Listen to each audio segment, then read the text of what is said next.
وليد صلاح الدين، ومرة تانية وليد، والهدف الأول وليد صلاح. حلوة يا وليد، جول وليد صلاح الدين. وليد صلاح الدين. بسم الله الرحمن الرحيم. هو شرف لأي حد انتمى للنادي الأهلي، أي لعيب لعب في النادي الأهلي، هو شرف ليه إنه يتقلد أي منصب في النادي الأهلي، ما بالك بقى بمدير الكرة في النادي الأهلي. أساطير عدوا على المكان ده في كل الأجيال، يعني منهم رئيس النادي كابتن محمود الخطيب، فبالتالي هو منصب مهم، ولكن هو مش بالصعوبة اللي الناس شايفاه. الموضوع بسيط جدا يا جماعة وسهل، طول ما احنا في ظهرنا جمهور النادي الأهلي، طول ما أنا والإدارة طبعا والجهاز في ظهره جمهور النادي الأهلي، أي قرارات هتتاخد، أي حاجة احنا نشوفها لمصلحة النادي الأهلي، الجمهور دايما معودنا في ظهرنا.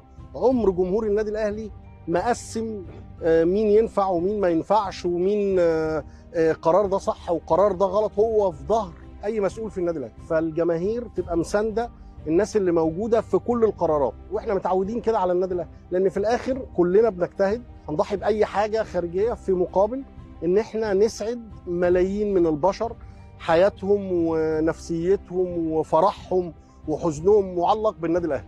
فان شاء الله باذن الله ما تقلقوش من المجهود، هنعمل مجهود جبار، بس عايزين حاجتين: الصبر، اصبروا علينا شويه، والمسانده. كابتن الخطيب يعني اداني كل الصلاحيات، والجهاز الفني طبعا تمنى لهم التوفيق طبعا، وقال لهم ان احنا في فتره حرجه طبعا، وربنا يسهل ان شاء الله. بس احنا بدعم الجماهير اهم حاجه، وبدعم كل اللي بيحبوا النادي الاهلي.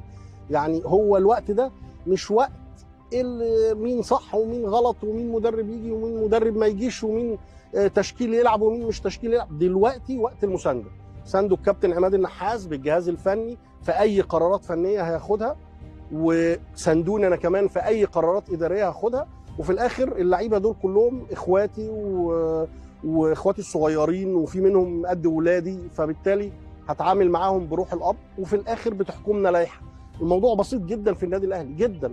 غلطت هتتعاقب، عملت كويس هتاخد مكافاه، يعني اشتغلت كويس هتاخد مكافاه، اشتغلت وحش هتاخد عقاب. فالموضوع بسيط جدا جدا، وانا بنفذه بما يتراءى ليا بقى من تقييم للمواقف. في مواقف هتحصل حسب تقييمي انا ليها، ده كان يقصد، ده ما كانش يقصد، ده حالته كذا، ده حالته كذا، كل حاله لوحدها.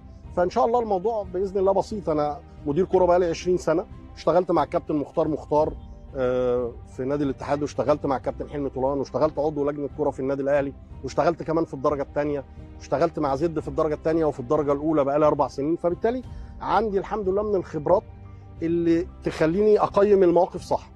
هو بس النادي الاهلي لانه ضغوط عاليه جدا جدا، لكن انت قدرك في النادي الاهلي ان جماهير النادي الاهلي عايزه النادي الاهلي يكسب كل البطولات اللي يدخل فيها، فدي بتحط ضغط كبير قوي سواء على اللعيبه او على الناس اللي بتشتغل. انا متعود على الضغوط، انا دخلت النادي الاهلي وانا عندي 10 سنين، وكنت كابتن النادي الاهلي من وانا عندي 11 سنه لغايه لما بطلت كوره، فقبل ما انتقل للاتحاد السكندري. فانا 22 سنه بتعرض لكل انواع الضغوط، واشتغلت مع كل المدربين، واشتغلت الموقف ده عدى عليا كتير. فما فيش ادنى مشكله، الناس تهدى بس، تصبر، تدينا فرصه للشغل.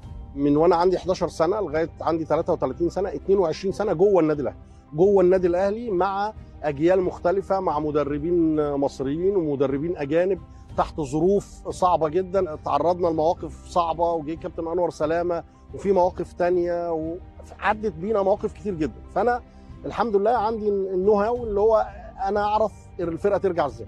ولاعيبه النادي الاهلي مش محتاجين غير مسانده، لعيبه كبيره الاقوى في افريقيا، وان شاء الله باذن الله بنراهن على لعيبه النادي الاهلي، وبنراهن على جماهير النادي الاهلي ان كل حاجه النادي الاهلي ما فيش خوف عليه ان شاء الله. بشكر كل جماهير النادي الاهلي، يعني الحمد لله في دعم ومسانده كبيره جدا، وكمان يعني بشكر كل الناس اللي هنوني بصراحه.